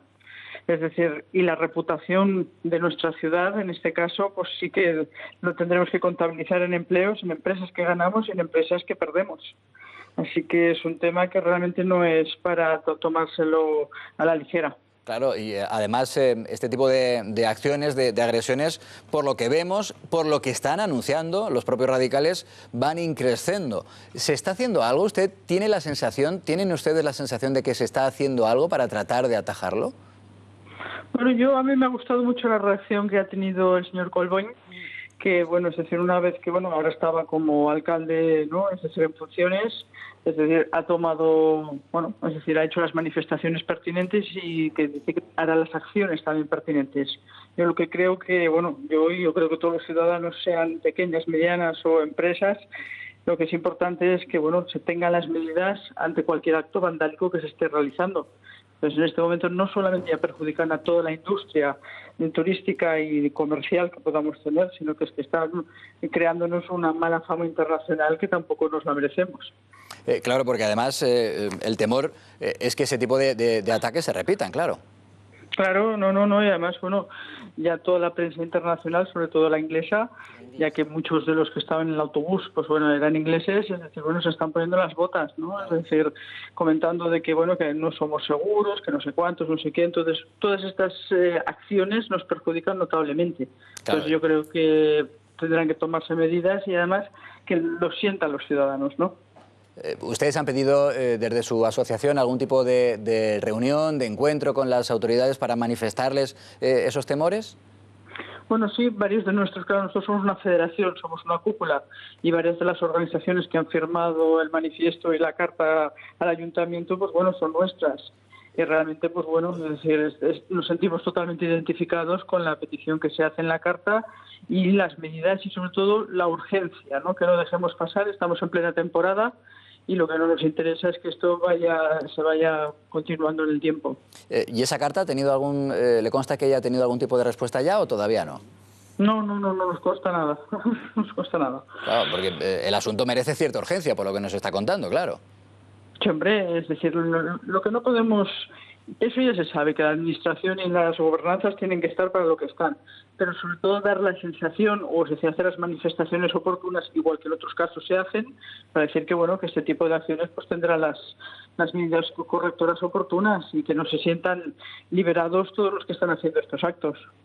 Bueno, la verdad es que ya solo lo que nos decía la repercusión en la prensa internacional de ese tipo de ataques, sobre todo inglesa, que es además uno de los principales núcleos de turistas que llegan a Barcelona, digo que las pérdidas que ya solo en términos de imagen supone ese tipo de campaña es prácticamente incuantificable. Elena de Felipe, presidenta de la Federación de Pequeña y Mediana Empresa de Cataluña, muchas gracias por atendernos esta noche. Un fuerte abrazo. Igualmente, muchas gracias. Buenas noches. Bueno, hay que decir a los espectadores que nos están viendo que efectivamente, como ella dice, Collboni, alcalde en funciones de Barcelona, ya se ha sumado a la denuncia contra... Pero la carta ni la ha respondido. Bueno, pero el ayuntamiento se suma a la denuncia presentada por la empresa de transportes metropolitana. Pero que se va a personar, que es importante lo que dices, pero más allá, que es que se va a personar en la causa contra el ataque. Es decir, que el ayuntamiento... Va a actuar judicialmente y lleva la iniciativa. Pero es lo que estoy diciendo. Hay varias preguntas. Por favor, dejadme terminar. Hay varias preguntas. Un momento. Termina. Con José Luis hacíamos un programa en 13, lo hacía él, que se llamaba Made in Spain. Sí, señor. Y ahí en ese programa hablamos ya de los problemas que el antiturismo, ¿no?, que se está generando en algunas ciudades y especialmente en Barcelona de manera... Pero esto es otra cosa, Marisol? No, pero quiero decir... Esto es otra cosa. No, pero una cosa lleva a la otra, José Luis, quiero decir. Con el problema de esto de los pisos turísticos, toda la polémica que hubo, la subida de alquileres bestial en Barcelona, se empezó a generar una visión antiturismo. Vale, una cosa es ser crítico con determinadas actuaciones que no son legales y que van contra los ciudadanos, y otra cosa es agredir. Otra cosa son las agresiones y los ataques físicos, violentos, que jamás se pueden permitir, ni aquí ni en ningún lado. Entonces, eso creo que ha hecho bien el ayuntamiento, el Collboni, en salir y decir, no, nosotros esto nos presentamos ahí. Anoche decíamos, Rojo, en el debate del día, que claro, ese tipo de agresiones se asemejan en buena medida a lo que ocurría en Euskadi, en el País Vasco, con la Kale Borroka. Pero hay varias preguntas que tienen que estar en el aire. Es decir, una es, ¿por qué el ayuntamiento ocultó o no dijo nada del asunto 4 días? Porque esto ocurre un jueves, el jueves de la semana pasada. Y cuando la prensa lo saca el sábado es cuando se dan por fin por enterados al ayuntamiento. Uno. La segunda es, esto ocurre frente al Camp Nou. Y es un autobús de 2 pisos que está lleno de gente, incluidos niños. Que en un primer momento, si lees el Daily Mail, ellos creen que es un ataque terrorista porque van cuchillo en mano y enmascarados. La palabra cuchillo en mano o el hecho del cuchillo lo ocultan todos los medios de comunicación. Todos los medios. Ninguno dice que cada uno llevaba un cuchillo en la mano, que es con lo que rajan las ruedas y con lo que hacen que el conductor del autobús pues no le cupiera un cacahuete a martillazos cuando vio aquello. Cuando lees la prensa británica, pues es una exageración, pero dice que los niños creían que era un ataque terrorista. Eso es uno. ¿Dónde estaban los mozos? Esto ocurre en la parada del Camp Nou. Si conocéis un poquito Barcelona, esto no es un lindero del extrarradio en una huerta con tomates. Esto es un sitio que está centro turístico de Barcelona, lleno de guardias todo el día, y en desalojar en autobús, en hacer bajar a toda la gente y pinchar la rueda... El Camp Nou, centro turístico de Barcelona, va a ser que no. O sea, el Camp Nou está en el barrio de las Corts, yo soy de Barcelona, y el centro turístico de Barcelona, en todo caso... El Camp Nou es una de las visitas turísticas incluidas prácticamente en todo... Segundo por todos los turoperadores, como es lógico y merecido. Como si yo voy por una ciudad y me atracan, ¿dónde está la policía? Pues chico, la policía no puede estar donde a ti te sucede lo que te sucede. Para tu conocimiento te diré que es el monumento más visitado de Barcelona. El monumento más visitado de Barcelona. El primero es este y la segunda es la fila, para desgracia de los españoles que no tienen criterio. Y tres, que es muy importante. Cuando veis las condenas, ¿habéis leído la condena de Ada Colau? Yo mucho me temo... Que está de vacaciones, o sea, tenemos a un alcalde en funciones en estos momentos. Estos hablan hasta debajo del agua y tuitean haciendo pesca submarina. Tú parece que estás todo el día con los tuits ahí pillando. Estos tuitean haciendo pesca. Entonces, lo que yo me pregunto, la duda que tengo yo, y la tengo de verdad, es si a estos no les dedicarán una calle o les darán una subvención. Digo, a los de los cuchillos. Porque es lo único que le falta. Perdóname, Collboni ha sido muy duro con los de la CUP. La CUP. Y les ha dicho pero si la CUP está en el gobierno. Sostiene el gobierno. El Ayuntamiento de Barcelona ha sido muy duro con los de la CUP, de la Generalitat. Sostiene la Generalitat. Distintas. Lo de muy duro. Dice, la CUP dice, el gobierno catalán también, el gobierno, lo dice en catalán, no lo puedo traducir muy bien, siempre genera violencia. No siempre nos pedís, y esto es una diputada de la CUP, que está en el gobierno catalán, que es quien manda en Cataluña y es quien condiciona. Una cosa es Cataluña y otra cosa es Barcelona, una cosa es el gobierno de la Generalitat y otra cosa es el Ayuntamiento siempre nos de Barcelona. Pedís a nosotros, no mezclemos. Siempre nos pedís a nosotros, dice ella, una diputada que sigue siendo aliada de los que gobiernan en Cataluña, siempre nos pedís a nosotros que renunciemos a la violencia, cuando la violencia también la provocan los ingleses que vienen de turismo. Ya. Pero es que mira, tirando de ese argumento, Alfonso, yo creo... Una subvención mayúscula, pero que lleva esto, ¿eh? Aquí me parece que estamos en un momento, desde luego por este hecho violento y lamentable y por otros, en el que este país tiene que hacer una reflexión sobre el modelo de turismo que tiene. Es decir, España es una potencia turística mundial. Por el turismo de sol y playa, el turismo de compras, el gastronómico, el cultural, porque España es una nación monumental, etcétera. Y hay una clase de turismo que desde luego no nos interesa ni a nosotros ni a nadie, que es el turismo de borrachera, de drogas, de violencia, no nos interesa. Lo de Magaluf no nos interesa y las autoridades no están haciendo nada. ¿Iban fumando los del autobús? Lo de Salou ¿Qué sustancia tampoco. fumaban los del autobús? Ahora voy a lo del autobús. Lo de Salou tampoco. En Benidorm, los empresarios están tomando fuertes medidas en Benidorm para acabar con este turismo que al final es una lacra para la ciudad y no trae ninguna riqueza, solo trae pobreza. En el tema de Barcelona... Pero Alfonso, ¿esto era un botellón encubierto? Voy a lo de Barcelona. ¿Era una aquelarre drogota? Voy a lo de Barcelona. Familias con niños viendo los monumentos. Bien. A la derecha, on the right side of the bus, you have... Pero si es que no he empezado en lo de Barcelona. Hombre, me fastidiéis. Aquí estamos hablando, en este caso que nos ocupa, de un turismo que, por supuesto, el de Barcelona, como el de Madrid, como el de Valencia, como el de tantas ciudades, tiene que ser conservado y protegido. Y tiene que ser conservado y protegido precisamente de estos elementos anarquistas, antisistema y violentos. Y lo está haciendo el Ayuntamiento de Barcelona, lo están haciendo las CUP, que es un partido que tiene responsabilidad de gobierno a nivel autonómico, pues evidentemente no lo están haciendo. Yo aquí he hecho en falta dos cosas. Esa actuación o respuesta tan contundente, me da igual que la alcaldesa de Barcelona esté de vacaciones o donde esté. Tiene que haber un ayuntamiento que funcione y que opere. Yo esa reacción contundente, desde luego, no la he visto. Pero además, por añadidura, y las personas que han hecho estos delitos contra autobuses y contra bicicletas y contra turistas extranjeros, por cierto, en un elemento también de xenofobia digno de subrayar, esas personas han sido identificadas o han sido detenidas o algo ha pasado con ellas. ¿Dónde estaba la Guardia Urbana? ¿Dónde estaban las fuerzas de seguridad? Pero yo estoy leyendo yo la contundencia desde luego no la veo ni por... Colboni, ni de casualidad. Exijo... Ni por asomo. Momento. Exijo a aquellos que parece que están vinculados con el grupo que ha reivindicado la acción, que son los de la CUP, que también denuncien de forma explícita la violencia. Pero le han hecho un caso, le han hecho mucho caso. Pero, no, perdóname, eso lo ha dicho el alcalde en función de Barcelona. Exigirlo tú lo puedes hacer en esta mesa, el alcalde tiene que actuar. Claro. Tú puedes exigir desde esta mesa, el alcalde tiene que actuar. Obras son amores. Por favor, obras son amores. ¿Cómo se acabó con la Caleborroca? ¿Cómo acabó? Bueno, yo tampoco soy muy partidario de mezclar los dos fenómenos, pero bueno. Con la ley. Tocando, no, y con la ley. No, y con la ley. Y con la ley. Y diciendo que aquello era... La turismofobia. Colau alimenta sistemáticamente identificando a los el odio al turista. Bueno. Y lo ha en sus pero decisiones... por favor, Alfonso, mira, yo de verdad, o sea, es que cuando dices una cosa, te sale Alfonso por peteneras. Mira, bueno, un momento. Diario La Vanguardia. Ada Colau congela el negocio turístico en Barcelona. Esa es la opinión del diario de La Vanguardia. Diario El Periódico. Los empresarios de Cataluña hartos de la tibieza de la alcaldesa Colau contra los que atacan al turismo. El periódico, pero más allá, te estás ciñendo, y es verdad que la palabra está muy bien, te estás ciñendo. Rojo, es la que da la doctrina. Rojo, por favor. Te estás ciñendo, Marisol, a las palabras del alcalde en funciones, que vale, buenas son, pero las palabras se las lleva el viento. Tú no has escuchado, Marisol, ni yo puedo terminar. Ni yo puedo terminar, Marisol, por favor.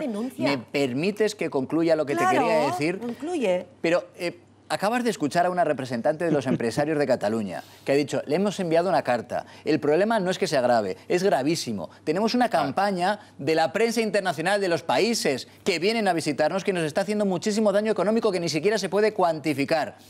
La carta no tiene respuesta. Las declaraciones están bien, pero si no van acompañadas de hechos... No son solo declaraciones, son hechos, José Luis, ¿Pero por qué he favor. hecho? ¿Qué he hecho? ¿Algún hecho concreto? La denuncia que ha puesto la Asociación Metropolitana que era la empresa municipal de transportes. Claro, pues si no defienden ni siquiera eso... No solo la defienden, sino que están ahí, ellos también como parte acusadora. Se suman como a la parte denuncia. Acusadora, claro. ¿Y eso es suficiente? No, pero es un primer paso. Bien, vale, pero es que el paso urge. Vale, pero es que el ataque... Urge, Marisol. Hombre, ha sido hace 4 días. No, 4 días. No, ha habido otro. Hoy era bicicletas, estamos hablando del autobús. Mañana posiblemente tendremos otro. Pero Colboni ha hablado. Colboni ha hablado. Vale, perfecto. Colboni ha hablado. Si tú tienes una campaña formidable que es contra Barcelona y es contra España, en la prensa internacional, motivada también por intereses de personas que quieren que no vengan los turistas a España y que vayan a otros países. Pero ¿cómo no vas a coger tú a la mañana siguiente a los empresarios más importantes, a las agrupaciones, a la mañana siguiente, no a los 4 días? Y una carta sin responder. Son 5. A sentarte con ellos y a decirles, señores, ¿por dónde empezamos? ¿Cómo atajar este problema?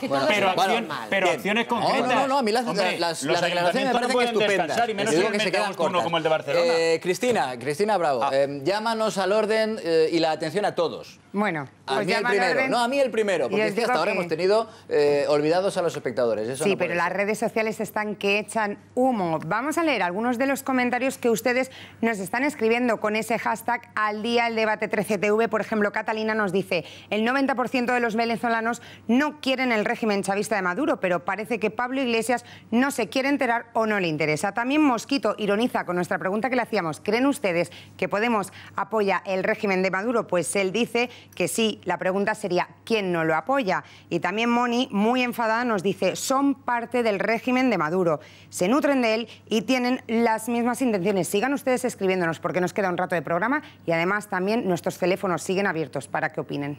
Se puede seguir, por supuesto, votando, aunque es verdad que esta noche ha cobrado ya una ventaja prácticamente insalvable el sí. Es decir, que la audiencia del debate... Y a pesar de que Podemos vale, declaraciones al respecto diciendo que ellos no apoyan. ¿Ah, sí? Sí. ¿Ah, sí? Que ellos quieren ¿Quién ha dicho eso? Que no apoyan Mayoral, ayer lo escuché a Rafa Mayoral. Tenemos, si quieres, una retahíla prácticamente interminable de mensajes de diputados, responsables de Podemos, diciendo todo lo más... Pedir diálogo en Venezuela, todo lo más, todo lo más. Ni una sola condena a los 123, ¿no? 123 muertos, asesinados por el régimen de Maduro. Ni una sola. Condenan la violencia en general. No, claro, bueno. Pero bueno, no volvamos, por favor, que hemos tenido Venezuela... ¿Podemos rematar el bus? El bus. Estábamos en el bus, efectivamente. Estábamos en el bus y tenías tú la palabra, Ricardo. Es el asesor de Maduro. Realmente decía el otro día... La diferencia. Decía el otro día Santi González en El Mundo que posiblemente pueda ser el próximo ministro de Economía de un gobierno de España, el asesor de Maduro. Podemos. Ricardo. Si le votan, lo será. Entonces, si le votan los españoles, lo será. Sí, estamos más tranquilos de pero si le votan los venezolanos, no. Quiero decir que Colboni, tan mencionado esta noche, que por supuesto ha denunciado a la policía, y yo estoy convencido, de verdad lo digo en serio, que los Mossos d'Esquadra pues actuarán y tendrán que detener, y los van a detener.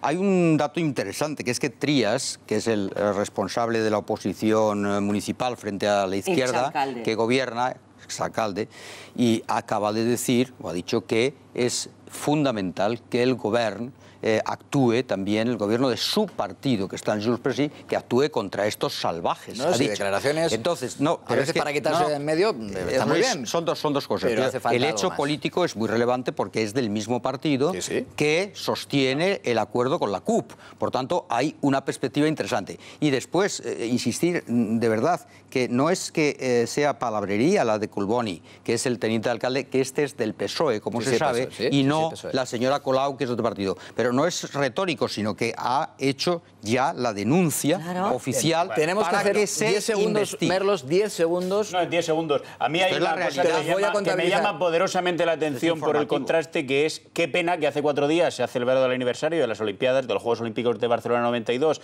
que es precisamente un elemento y un símbolo de integración de nigerianos, de chinos, de ingleses, de ecuatorianos, todos los continentes, y ahora resulta que tenemos a un partido político en Cataluña alentando precisamente la xenofobia, que se ataque contra turistas extranjeros y que se les expulse. Hombre, ¿qué clase de broma es esta? De acuerdo, ¿qué 10 segundos más largos? ¿Qué 10 segundos más largos te he dejado? Bueno, tenemos que hacer una pausa. He sido laxo en el uso del tiempo. Última pausa, de inmediato volvemos para hablar de ese enfrentamiento, afortunadamente enfrentamiento en Internet, sí, dialéctico, entre la presidenta de la Comunidad... Sí, enfrentamiento, ahora lo verás, entre la presidenta de la Comunidad de Madrid y el portavoz de Podemos en el Senado. Es una polémica, pues en buena medida cargada, entre otras cosas, por eso me sorprende que no te lo parezca tanto de tintes machistas. Bueno, no me respondas ahora. Como dice el clásico, después de la publicidad. Entonces, ¿cuál es ese enfrentamiento en las redes sociales entre el portavoz de Podemos en el Senado, Ramón Espinar, que yo tengo que decir que es uno de los políticos más prepotentes con los que yo me he encontrado? La cosa con opinión personal, ¿hasta dónde llega? A eso ya no lo añades tú, pero prepotente es un rato. Bueno, el caso es que además tiene la tendencia de querer ser gracioso. Y hace unos días escribió este mensaje en una red social, en Twitter, en la que le decía a la presidenta de la Comunidad de Madrid: lo que haces está mal, te hacen falta unas vacaciones para recuperar el control, y añadía esa supuesta gracieta, que tiene cierta fortuna en la red social Twitter, de guapi. No le sentó bien lo de utilizar el término guapi a la presidenta de la Comunidad de Madrid, que es muy activa también en esa red social, en Twitter, y que respondía al senador de Podemos diciendo ese mensaje, escribiendo ese mensaje que tienen en su pantalla. Qué suerte ser de Podemos para poder llamar guapi a tus rivales políticas sin que te acusen de machismo. Todo eso era una respuesta, lo de Espinar, a un tuit anterior de Cifuentes. Sí, es un error, bien, sí. Al final es la utilización del término guapi. Vale, primero hay un... Ya, pero yo llamo a mis seguidores, los llamo cariño, churumbel, bomboncito, tesoro... Bien, estamos hablando de un senador del Reino de España refiriéndose así a una presidenta, que posiblemente no hubiera utilizado ese término a una presidenta de una comunidad si hubiera sido un presidente de una comunidad. Bueno, ha habido una respuesta, un añadido de Ramón Espinar, que hace unas horas escribía a la protesta de Cristina Cifuentes por lo de guapi este mensaje: hagamos una cosa, yo no te llamo guapi y tú no nos acusas de asesinatos a 10.000 kilómetros y todos quieres seguir siendo graciosete, tan amiguis. Que esto es, en fin, una horterada, bueno, aparte de no tener ninguna gracia, lo de amiguis. Que sus padres eran novios. No, pero bueno, aquí hay algo, mira, y volvemos, no, yo sin descalificar, pero aquí hay algo, mira, algo hemos avanzado. Escucha, algo, mira, al menos la polémica ha servido para algo hemos avanzado. Yo creo que no es nada. Sí, escúchame, Ricardo, por favor. Se puede llamar corrupto a la persona. Ricardo, por favor, algo hemos avanzado en este mensaje. Si Espinar fuera la mitad de inteligente de lo que él mismo se cree, se daría cuenta de que de manera implícita está reconociendo que lo del régimen de Maduro son asesinatos. Lo está reconociendo de manera implícita. Pero él no se ha dado cuenta de eso. Cristina Cifuentes escribe: Maduro encarceló a una mujer por hacer una foto a su hijo en una fiesta. Cosas que pasan en la Venezuela de Podemos, que nadie tampoco le estaba diciendo a la Cifuentes: no te metas en esos berenjenales. Ante este tuit de la presidenta de la Comunidad de Madrid, Podemos tenía que responder lógicamente. Si hubiera sido un presidente, hubiera puesto lo de guapi, por ejemplo. No sé si hubiera puesto lo de guapi. No, parece. Pero se da la cosa que la señora Cristina Cifuentes hace un tiempo, respondiendo a una chica en el Twitter, también la llamó guapi. Entonces la chica se lo ha dicho: hola, Cristina, me gustaría saber por qué te parece mal que te llamen guapi, pero tú bien la chica creo que es la chica creo que es la autora de la expresión. ¿No te parece una actitud machista? No. Y si se lo hubiese dicho un político del Partido Popular a por ejemplo, a Irene Montero, ¿no te habría parecido que un político del Partido Popular, el que sea, no voy a decir el nombre, le diga: oye, guapi, tampoco te habría parecido machista? Porque la que se hubiera liado. Entonces depende del contexto. Vamos a ver. Yo creo, esa palabra. Dicho sea con todos los respetos, yo creo que en este país que se quitó la mili en su momento, yo creo que a algunas personas la mili le habría venido muy bien hacerla. Y cada uno que lo interprete a su manera. Lo que no puede ser, de verdad, es que tengamos un debate político, porque esto, lo más penoso es que es debate político que descienda a estos niveles. Primero, desde luego, que se concentre y que se focalice en las redes sociales. Y segundo, además, no lo digo solo por el señor Ramón Espinar, pero además, un senador del Reino de España, como estabas diciendo, ¿de verdad tenemos que estar los españoles pagando una cámara como el Senado, de cuya utilidad millones de españoles dudan o dudamos, para que tengamos a muchos de nuestros representantes o algunos haciendo comentarios comentarios de este tipo en las redes sociales, con lo caro que nos sale. Y de verdad tenemos que aguantar que la presidenta de una comunidad de España, ni más ni menos que la de Madrid, esté acusando a Podemos de esto, pues claro, evidentemente a la presidenta de la Comunidad de Madrid y a la de Andalucía lo que hay que hacer es respetarla, porque representa, en este caso, a todos los madrileños, en el caso de Andalucía, a todos los andaluces, y además que ahí tendrías que estar tú tendrías que estar 2 metros delante de mí encima, porque son mujeres, respetarlas todavía más, porque yo te he escuchado en muchas tertulias decir que las mujeres en política están en una cierta desigualdad. Bueno, pues respetarlas todavía. Bueno, insisto, dejadme, que él no se ha dado cuenta, Espinar no se ha dado cuenta, pero ha reconocido que lo del régimen de Maduro son asesinatos. De eso no se ha dado cuenta. Y en ese último mensaje lo está reconociendo de manera implícita. Bueno, vamos a las portadas, que precisamente se centran, pues prácticamente todos los periódicos en lo que está, como no podía ser de otra manera, se centran en lo que está ocurriendo en Venezuela. El diario ABC, por ejemplo, dice: el dictador Maduro los detuvo a los líderes opositores porque está aterrado por su fracaso. Es lo que dice Mitzi Capriles, que es la esposa de Ledezma y que, como hemos contado en Al Día, el debate, estaba en España. Hemos hablado aquí con la hija de uno de los detenidos, con Vanessa Ledezma, hija del alcalde electo, porque lo ganó en las elecciones de Caracas, que nos decía, a mí me ha conmovido esa frase, ¿eh? Es, sin duda, decía ella, uno de los peores días de mi vida, cuando he visto cómo se llevaban en pijama, empujando a mi padre, los matones de Maduro. Bueno, dice también el diario ABC, esta noticia es importante, no nos ha dado tiempo de debatirla, pero dice ABC: la presión política lleva al gobierno a cerrar la central nuclear de Garoña. Es una decisión que ha tomado el Ministerio de Energía hoy mismo. A lo mejor a partir de ahora tenemos una razón menos para protestar cuando nos suban el precio de la luz. Pero la presión política ¿de quién? Porque, con todo respeto, la presión política de los de dentro del PP o de quién. Mira, no me puedo creer de la luz, ¿no? El Ejecutivo reconoce que la luz subiría un 25% sin este tipo de energía, la nuclear. Claro, es que luego se la compramos la nuclear a Francia. Y el PP es nuclearista. Bueno, la razón, de esto, ¿no? También Venezuela. Maduro exhibe su suprapoder y encarcela a López y Ledezma. También habla de ese cierre definitivo en la central de Garoña. Y Exteriores destituye al cónsul de Washington por burlarse del acento de Susana Díaz. Ha sido una destitución fulminante. La verdad que... El acento y el vestido. Sí, sobre todo el vestido. La verdad que no tuvo su momento más feliz el cónsul, que creo que en el diario El País con el que vamos han hablado con él y dice que es excesiva su destitución, pero desde luego su error fue ¿Pero no se arrepiente de lo que ha dicho? Dice que no tenía ninguna mala intención al escribir lo que escribió. El diario El País, en el que también su portada se la dedican a lo que está ocurriendo en Venezuela. Broma, tipo de esas que hacen los de eso dice él, que era una broma. Es una broma como lo de los judíos en un cenicero, lo de los recambios en el cementerio. Bueno, Maduro, dice El País, endurece la represión tras el golpe de la Constituyente. Y en el diario El Mundo, Maduro, mira, me parece muy acertado este titular, Maduro rapta, no detiene a los líderes opositores tras la farsa de la negociación. Sí. Bueno, que teníamos pendiente cerrar la encuesta de esta noche, Cristina. Qué prontito. Así es. Vamos a cerrar. 64, te digo yo. 64,6 de los espectadores que han participado en la encuesta, como ven en sus pantallas, cree que efectivamente Podemos está apoyando ese régimen de Maduro. Cerramos ya, damos las gracias a todos ustedes con ese contundente 64%. Mañana seguimos aquí en el debate al día y sigan, por supuesto, como siempre, opinando en nuestras redes sociales, que les leemos durante el día y durante la noche. Gracias, Cristina. Gracias, Ricardo, Marisol, los Alfonsos. Un placer haber compartido con ustedes esta mesa. Hasta la próxima. Nos veremos, por supuesto, claro que sí. Y a ustedes espero verles mañana, ¿eh? Así que descansen. Adiós.